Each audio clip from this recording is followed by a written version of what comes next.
పదాలకి ఎంత పవర్ ఉంటుందంటే,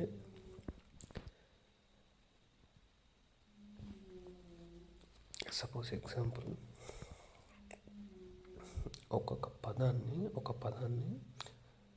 ఒక చిన్న టపాస్ లాగా తీసుకోండి ఎగ్జాంపుల్.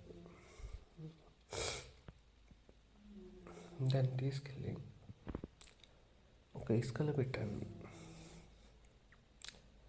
ఒకటి రాయిలో పెట్టండి, ఒకటి చెట్లో పెట్టండి, ఒకటి మట్టిలో పెట్టండి. లేదు ఇట్లా ఇప్పుడు పీరియాడిక్ టేబుల్లో ఉన్న అన్ని యాటమ్స్లో ఒక్కొక్క యాటమ్ మెటీరియల్ ఉంటాయి. ఆ మెటీరియల్లో దాన్ని పెట్టి చూడండి, దాన్ని వేల్చండి. ఫస్ట్ ఆఫ్ ఆల్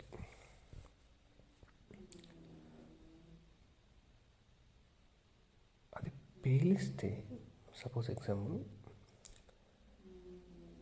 దాని నుంచి వచ్చే అది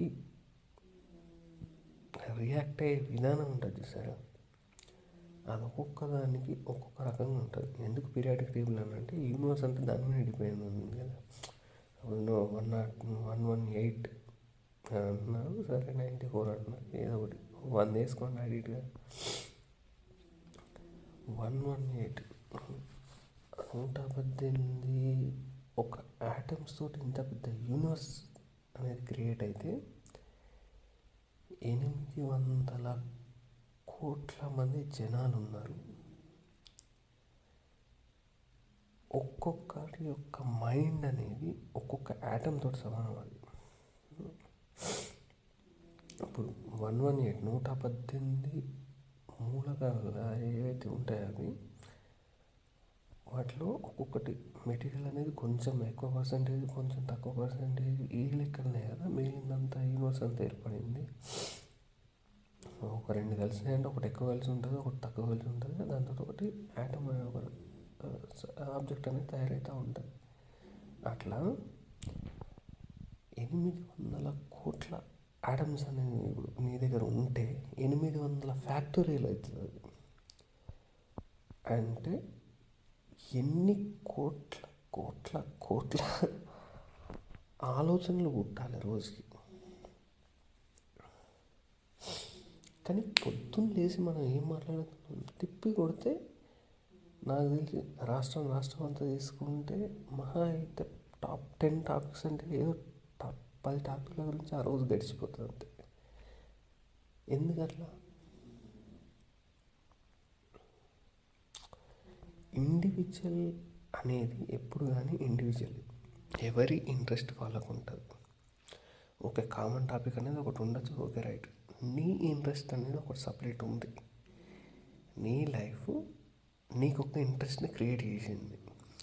నువ్వు దాని మీద ఇంట్రెస్ట్ ఉండాలి, నువ్వు దాన్ని ఎంజాయ్ చేయాలి. ఫస్ట్ దాని డెప్త్ నువ్వు తెలుసుకోవాలి.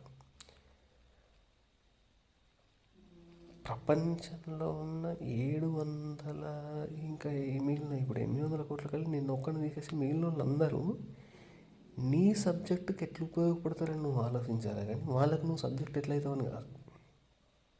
నువ్వు ఒక విషయాన్ని నువ్వు ఆలోచిస్తున్నావు అంటే, ఈ మిగిలిన ప్రపంచం అంతా నేను ఆలోచించే సబ్జెక్ట్కి వీళ్ళు ఎట్లా ఉపయోగపడతారు. మనుషులు కానీ, జంతువులు కానీ, రెక్కలు కానీ, మొక్కలు కానీ, వస్తువులు కానీ, ఏదైనా కానీ ఈ ప్రపంచం అంతా నువ్వు ఆలోచించే సబ్జెక్టులో, నువ్వు ఆలోచించే ఫార్ములాలో ఆ పాత్ కానీ, ఆ లైన్ కానీ, నువ్వు అనుకుంటున్న ఏదో ఒకటి దాంట్లో ఈ ప్రపంచం నీకు కనిపిస్తుందా, లేదు ప్రపంచంలో ఉన్నది నీకు కనిపిస్తుందా, ఇందులో అది కనిపిస్తుందా, ఏదో ఒకటి. ఆ ప్రపంచంలో నీ ఆలోచనని నువ్వు చూడు, నువ్వు చూడాలి కూడా, అది నీ పని. కానీ ప్రపంచాన్ని చూసుకుంటూ ఉంటే నువ్వేం చేస్తావు, నేనేం చేస్తాను, మన పని అయింది అసలు, ఏం చేస్తున్నావు అసలు?